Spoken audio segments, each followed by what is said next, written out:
Gros Morne National Park, a magnificent landscape on the rugged western coast of Newfoundland. From mountains and meadows to forests and fjords, it's a place few people have seen with their own eyes, a place of awe-inspiring natural beauty.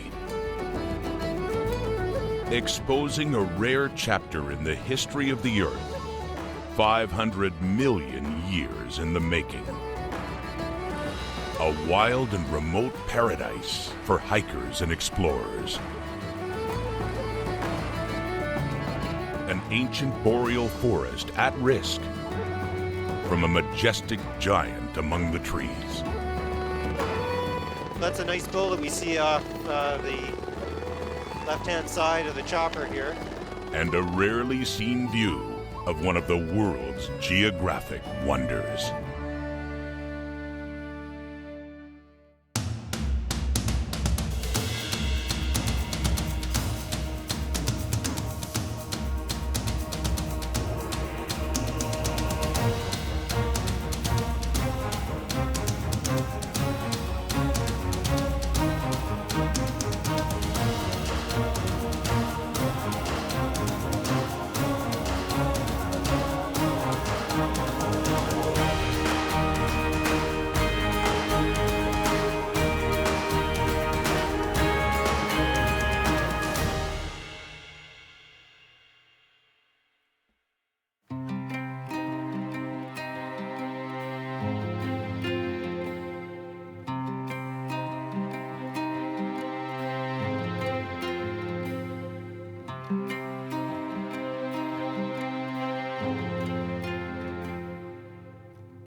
Gros Morne National Park.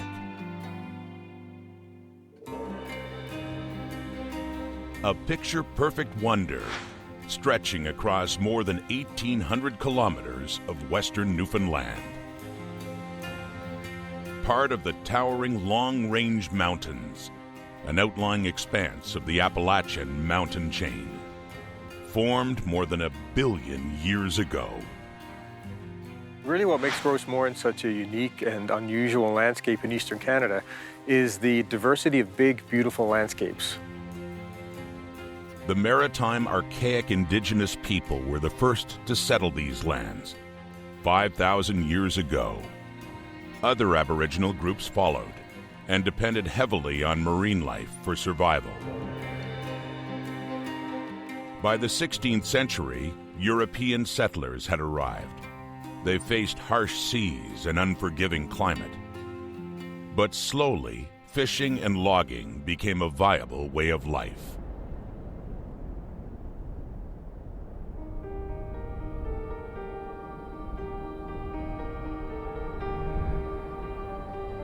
In 1973, the government designated the region a national park. Here in the northern section of the park is a mighty glacier-carved fjord.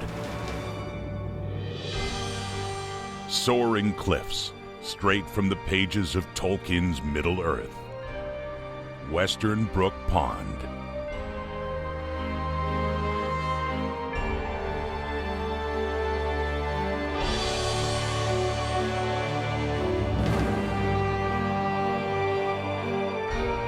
Enveloped by a sheer granite rock face, rising more than 600 meters, higher than most of the world's tallest skyscrapers. Carved out from the plain by glaciers more than 10,000 years ago.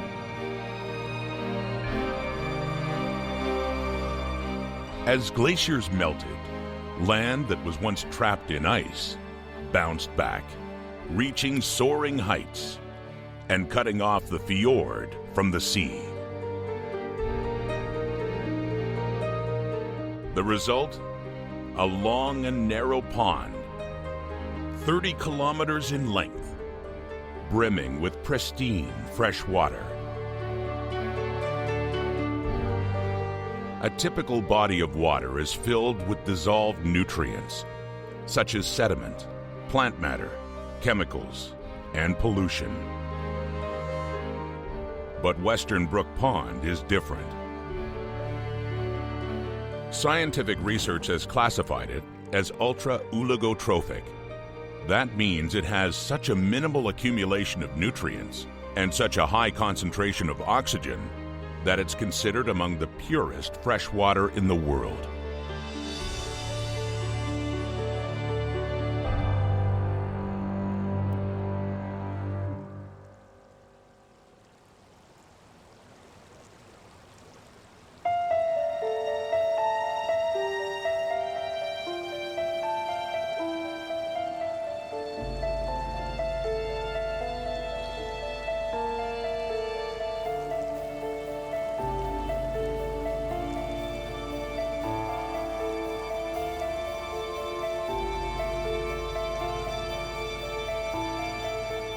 High above Western Brook Pond, waterfalls cascade down granite cliffs.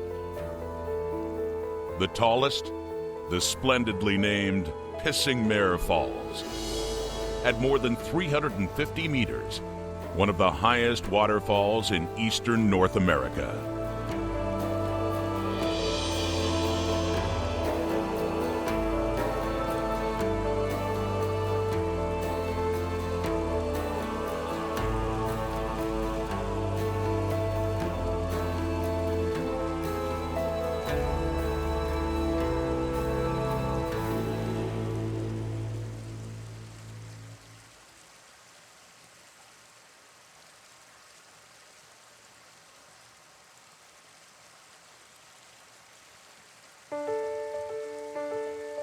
The falls of Western Brook Pond plunge from the lakes, ponds, and streams found on the higher backcountry plains.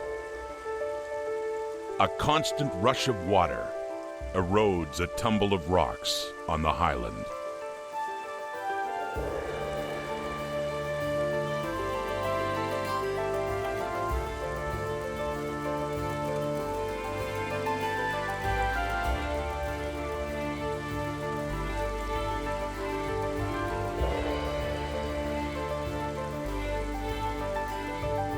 Here on the Barrens, a dense tangle of plants and shrubs, primarily less than 1 meter high, have adapted to fierce winds and soil low in nutrients.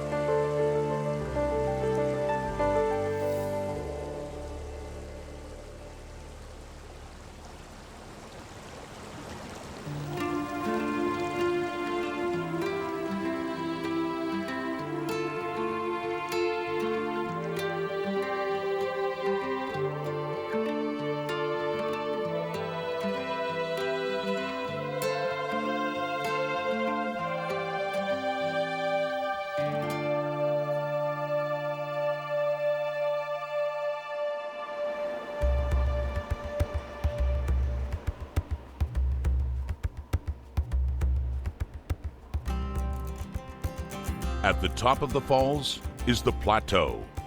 Nature trails, seemingly untouched, stretch over a headland of coastal bogs and rolling hills, swirling with moss and lichen, and leading to even more natural wonders.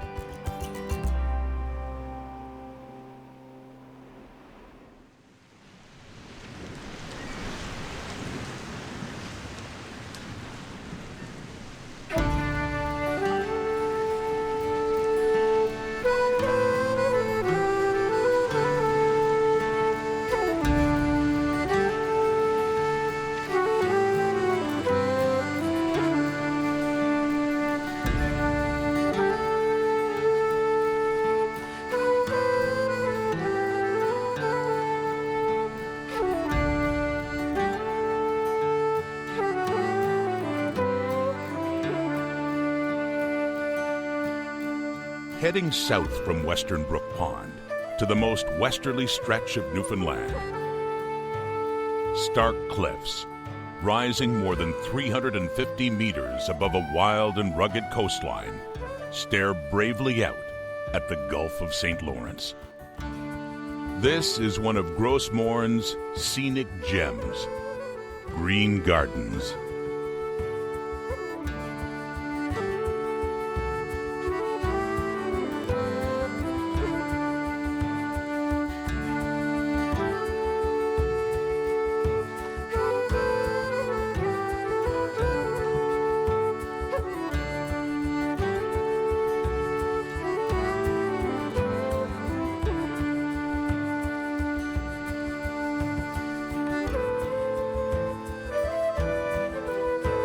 Living up to its name, Green Gardens is a verdant, grassy expanse, towering over deep blue waters that once overflowed with cod. Centuries of overfishing led to severely depleted stocks, and a moratorium on cod fishing was introduced in 2002.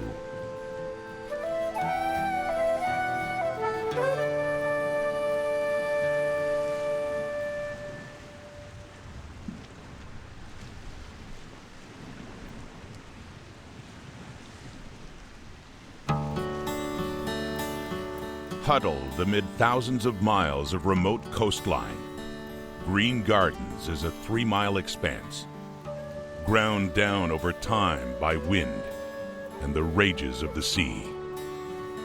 Millions of years of erosion have created a stunning panorama. Volcanic rock formations, harboring coves and inlets that have survived the centuries.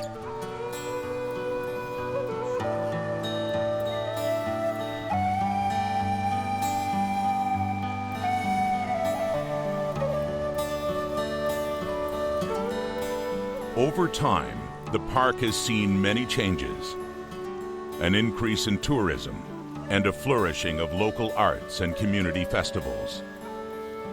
But its striking geological features are imposing, unwavering, and constant.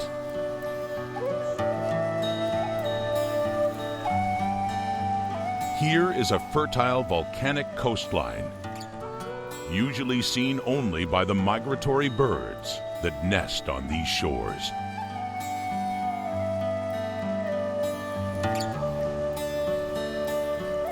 In the distance, an ancient sea stack, once part of the headland, points to the sky in defiance of the wind and savage sea.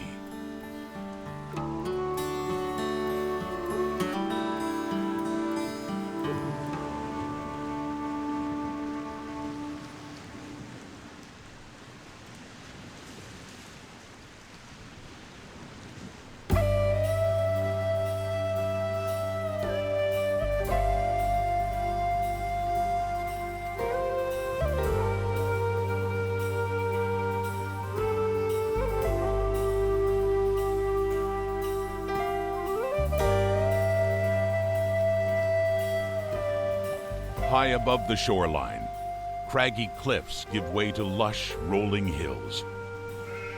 For hundreds of years, these seaside meadows were used by residents of neighboring Trout River as summer grazing for livestock.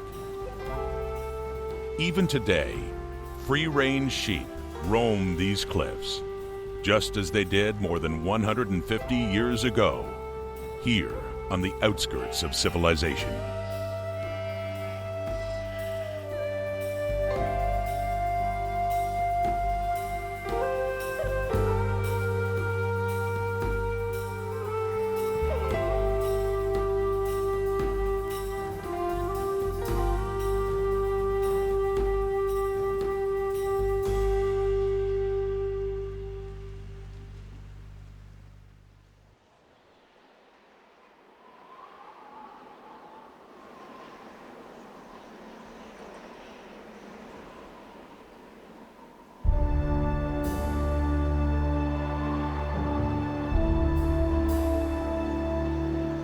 South of Gros Morne's rapidly rising coastline, a barren, otherworldly landscape holds the secret to the evolution of the Earth.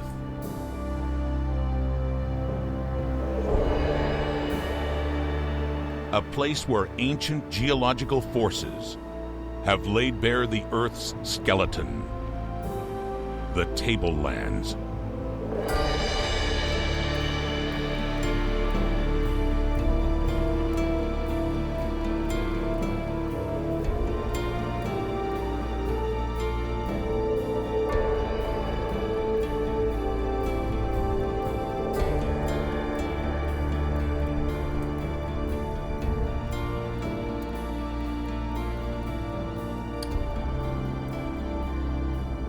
It was here that geologists proved one of the most far-reaching scientific theories of modern times, the theory of plate tectonics.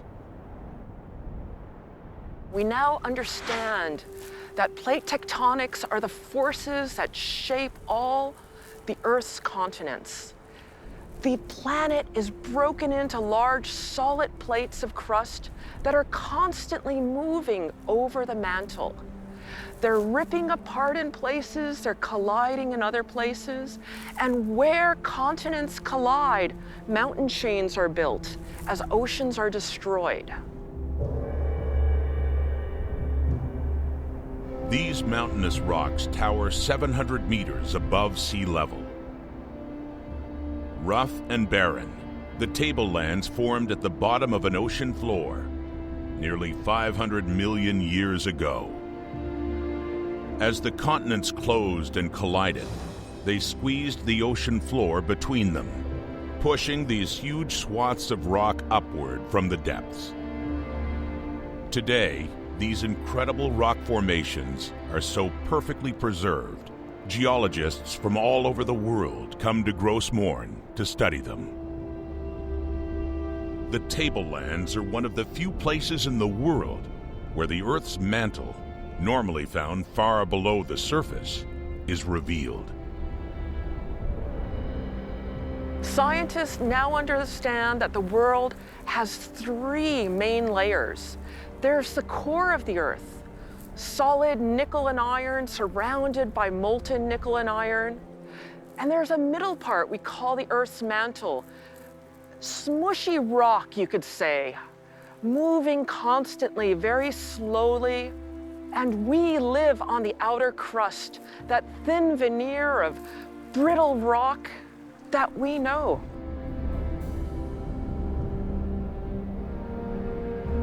The mantle is what's exposed here at the Tablelands, formed predominantly by a rock that we call peridotite. This rock is toxic to plants, creating a landscape barren of life.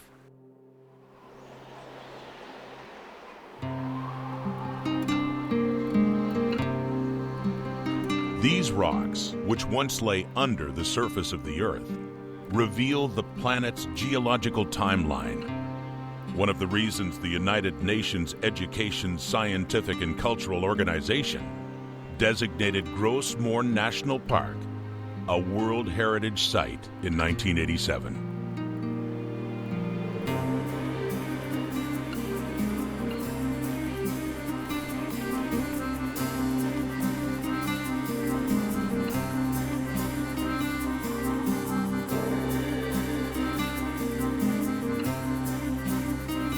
We see all the elements, the major elements of an ocean that no longer exists, found in our park.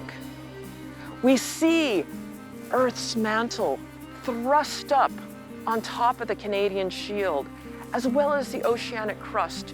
We see deep water sediments bulldozed on top of that Canadian Shield. And we also see the shallow water and beach sediments of that ancient ocean that was destroyed when the continents were built.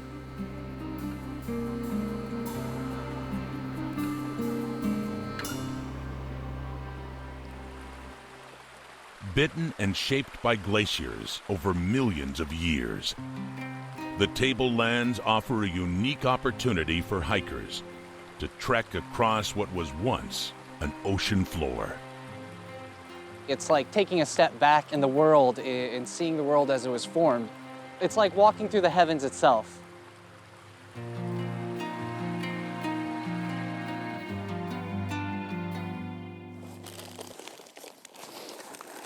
All right, we should have about 4 days of food.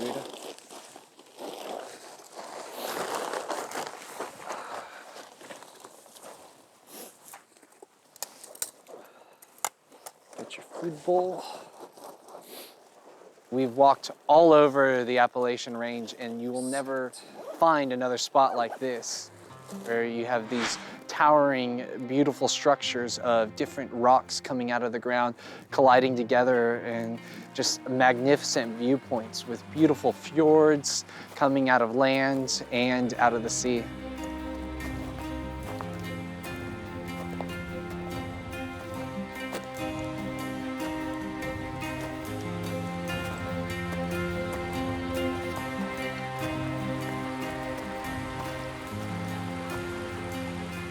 Winding through Gros Morne are more than 100 kilometers of hiking trails.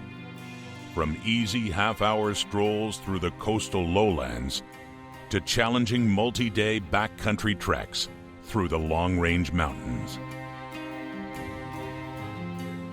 When it comes to doing the big backpacking expeditions in the park, like the long-range traverse, there have been times when people have gotten lost. There are wildlife trails, like caribou trails up there, that can lead you off course. So your navigation skills have to be really strong. Without that, you really could get yourself into trouble. People have needed to be rescued, that's for sure.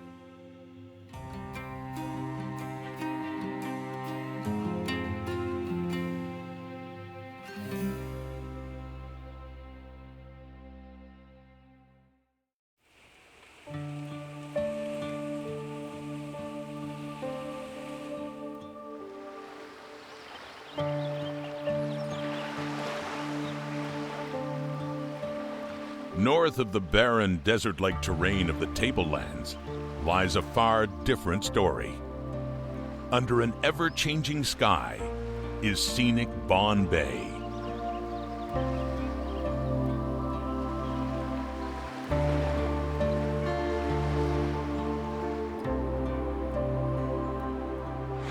Further north and inland is the coastal forest of Baker's Brook Falls. This is the most easterly edge of Canada's boreal forest, an essential piece of Gros Morne's complex ecosystem. But these forests, so crucial in countering the effects of climate change, face a new and unexpected risk. What you're looking at here is an example of what's happened after an insect disturbance. That's what drives our forests here in Gros Morne National Park. Insects and wind disturbance will knock down older trees and provide opportunities for young trees to grow. What's happened here is those trees were knocked down about 30 years ago, and nothing's regenerated since that time. And that's directly a result of moose browsing. The moose are suppressing the next generation of forest from growing up. Moose were introduced to Howley, Newfoundland in the late 19th century. They were brought over from New Brunswick as a food source for the island's residents.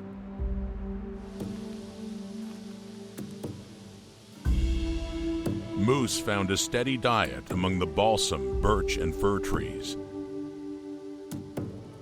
They also found few natural predators, and once Gros Morne National Park was established in 1973, protection from hunters.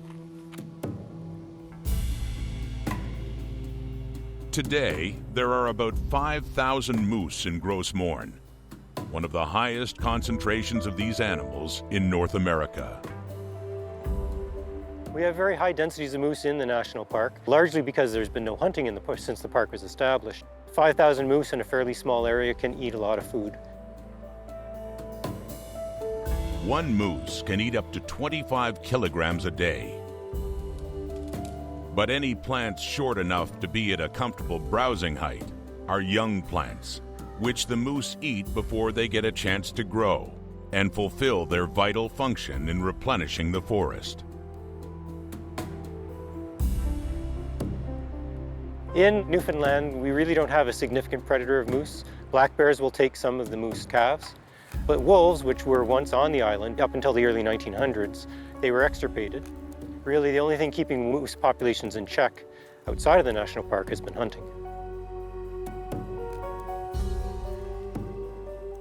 Faced with the destruction of more than 60 square kilometers, or 10% of Gros Morne's forest, Parks Canada made a difficult decision in 2011 to allow the licensed hunting of moose in Gros Morne. We're about to complete a full park-wide survey this winter to give us the specific answer as to how many moose are left in the park now after this 4 years of hunting.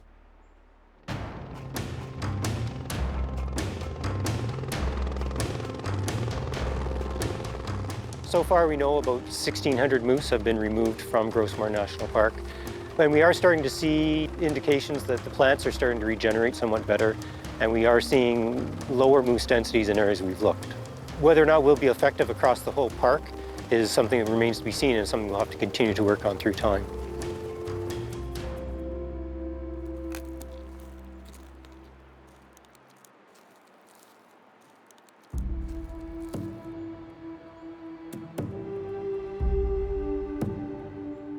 Parks officials have planted more trees, worked to control invasive weeds, and collared and monitored moose within the park.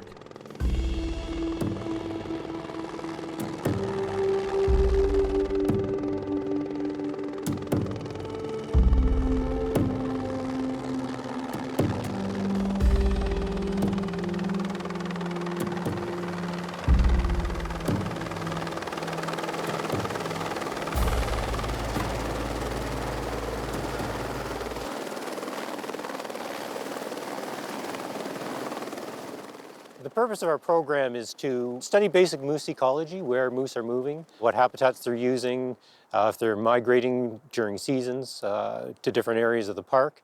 And also it's a question of how hunting may be affecting moose. Is hunting activity changing the way they use the park? So what we're going to do now is get in the chopper and we're going to go track a few moose and see if we can find them all today. We're looking for some moose that were radio collared 3 years ago. We've been observing their movement through the park and any effect that hunting has had on their distribution and the way they're using habitat.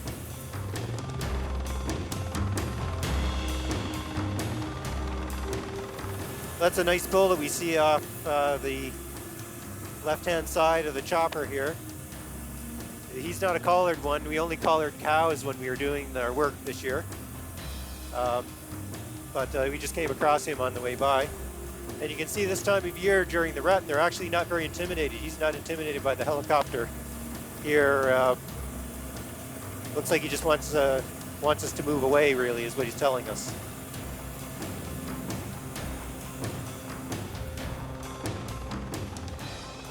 Parks officials are confident the program will make a difference in the areas accessible to hunters, to keep the cycle of forest regeneration from being further broken.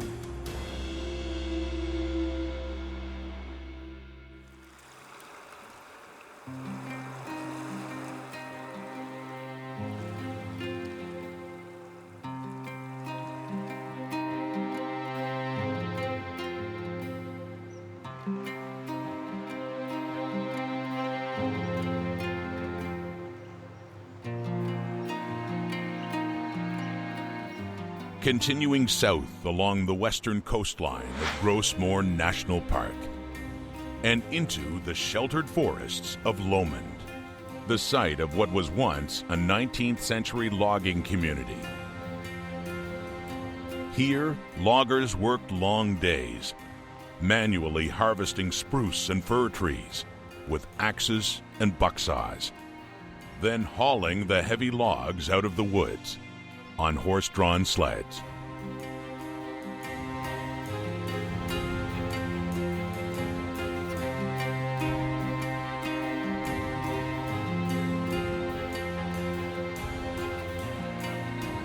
Twisting up from Lomond through a lush green forest, an early autumn sun pierces the clouds. Off on the horizon is the gateway to the Gulf of St. Lawrence, the south arm of Bond Bay.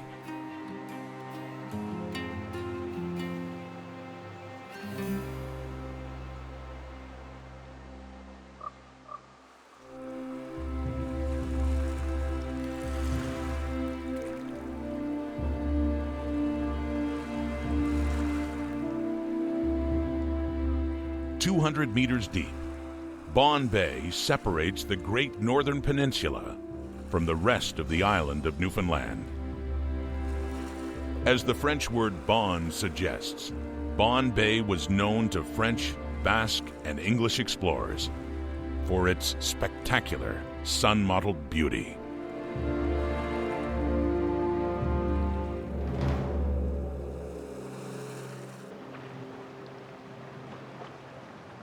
One such navigator, Captain James Cook, charted the bay in 1767. Stretching inland for more than 20 kilometers, its two long arms offered weary ships shelter from the harsh weather of the Gulf of St. Lawrence.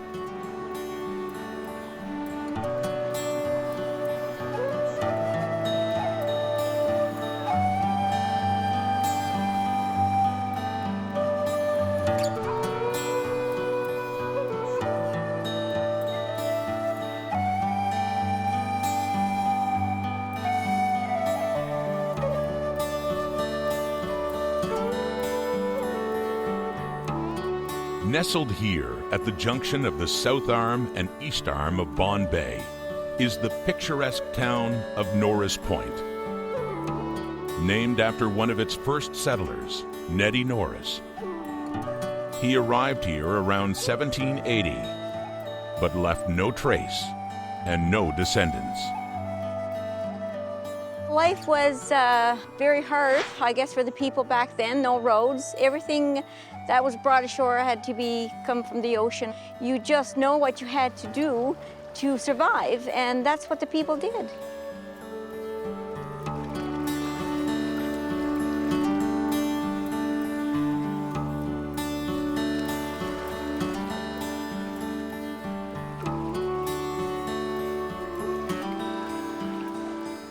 Across the bay from Norris Point, what was once an ancient seabed juts raggedly off the coastline, 100 meters high. Shag Cliff, named for the cormorant or shag, one of more than 200 bird species found in Gros Morne.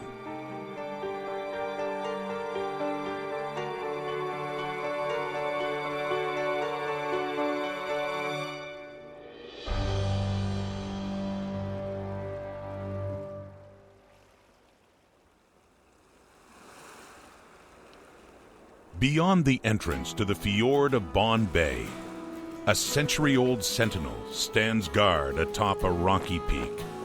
Lobster Cove Head Lighthouse. The lighthouse has guided ships in and out of Bonne Bay since 1897, before the days of roads and highways.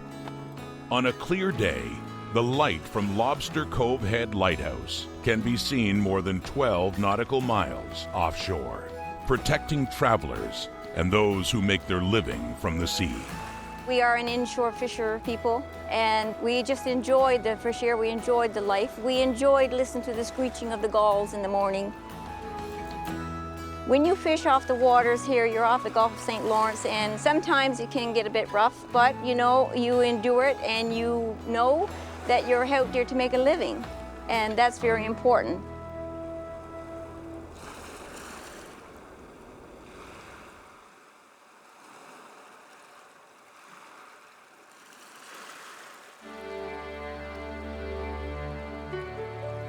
Great clouds spread over Bonne Bay in the last light of day.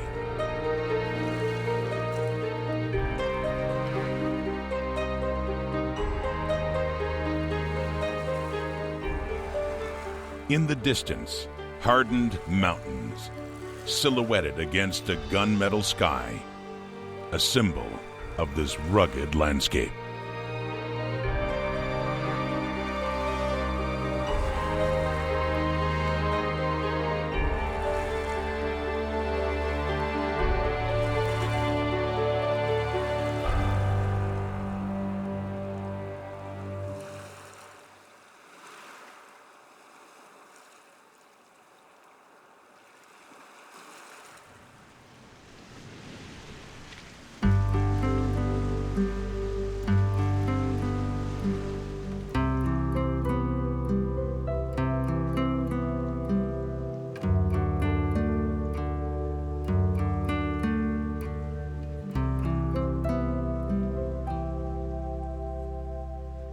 Further inland from Bon Bay, near the southern tip of the park, lies one of Newfoundland's most pristine views, Trout River Pond.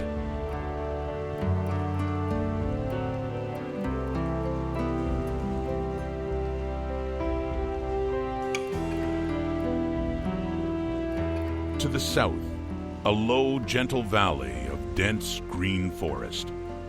White spruce and balsam fir, battered by offshore wind and salt spray.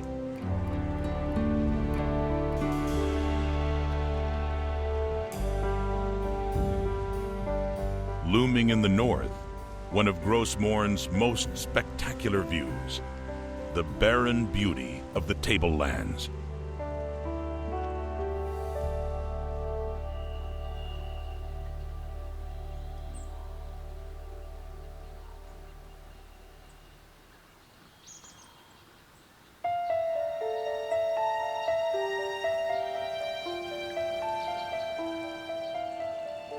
Further inland, a lush lowland forest gives way to majestic Old Crow, accessed by hikers via the James Callahan Trail.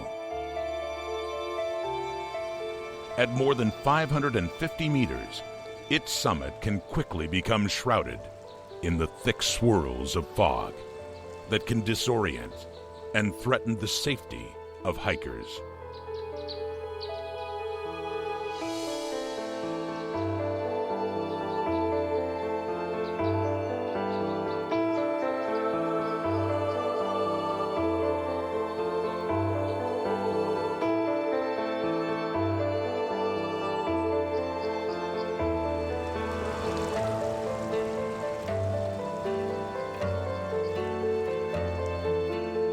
Across the gulch is the second highest peak on the island of Newfoundland, Gros Morne Mountain.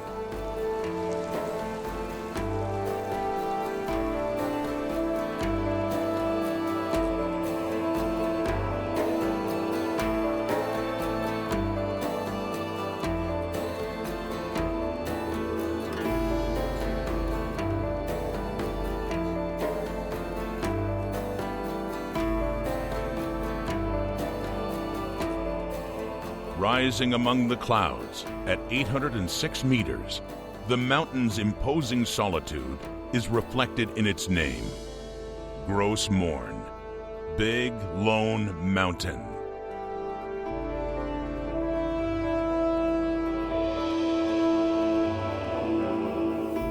High up the mountain is a unique ecosystem within Gros Morne, an Arctic tundra landscape, much farther south than expected.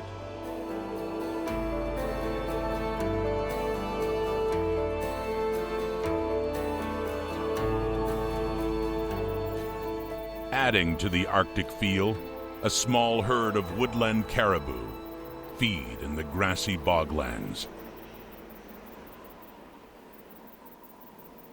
Caribou are native to the island and to Gros Morne. Their population has dwindled in recent years, likely because of a diminished food supply and the coyotes that sometimes hunt them.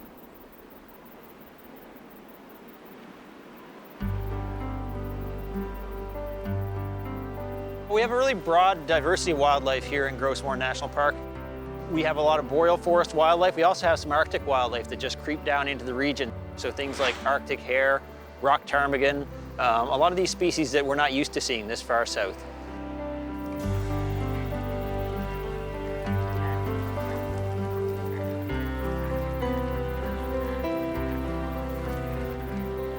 Caribou are an interesting species. They're a species that lives entirely within the island of Newfoundland throughout their life. They move around within the island of Newfoundland throughout the year to access different habitat types.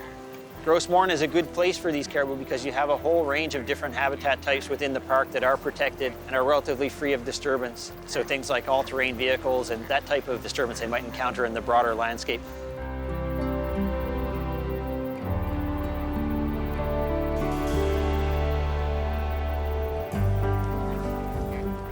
So a caribou can live its life here, spend a large part of its summer and fall in the lowlands where it can have good grazing, can go to the highlands in the mountains to have their calves later, during the summer. So they really can meet a lot of their needs, or all their needs, within this park.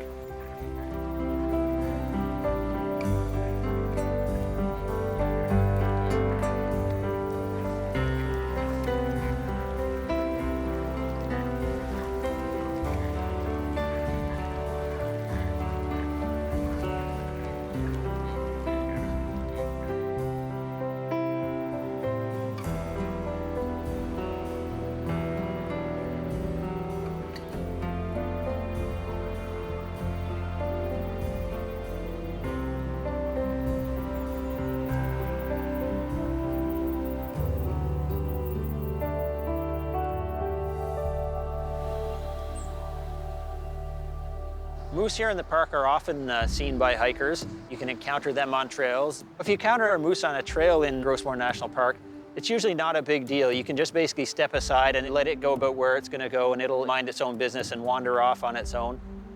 That said, they are a big animal and they're a wild animal, and we've never had any real problems with aggressive encounters between people and moose, but a standard level of caution around any wild animal, especially one as big as that.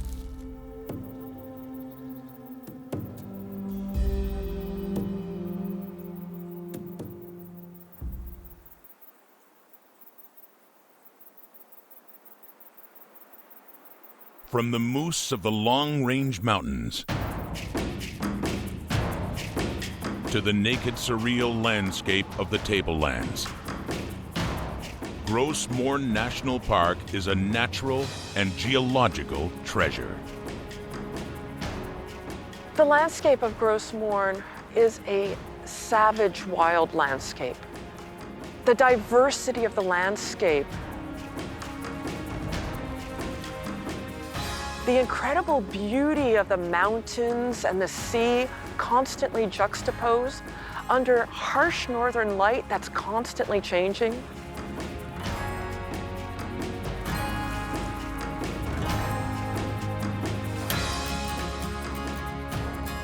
And we have our fjords, dramatic ponds surrounded by sheer cliffs that rise up to 800 meters.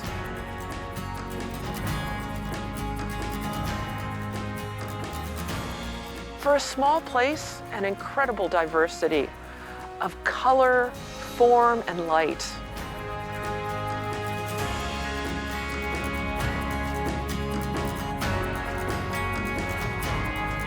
Gros Morne holds the key to unlocking the evolution of the Earth.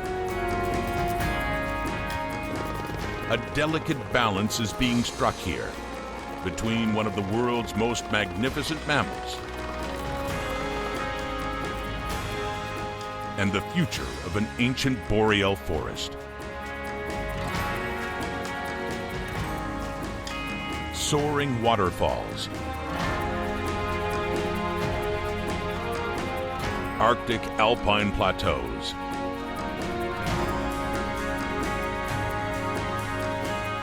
and lush coastal hills make this an ideal haven for explorers. A wild frontier, here at the heart of Canada's rugged eastern coast. People certainly do love to come back to Gros Morne again and again. There's such incredible variety here in terms of the landscapes. You'd never get to explore it all in one trip.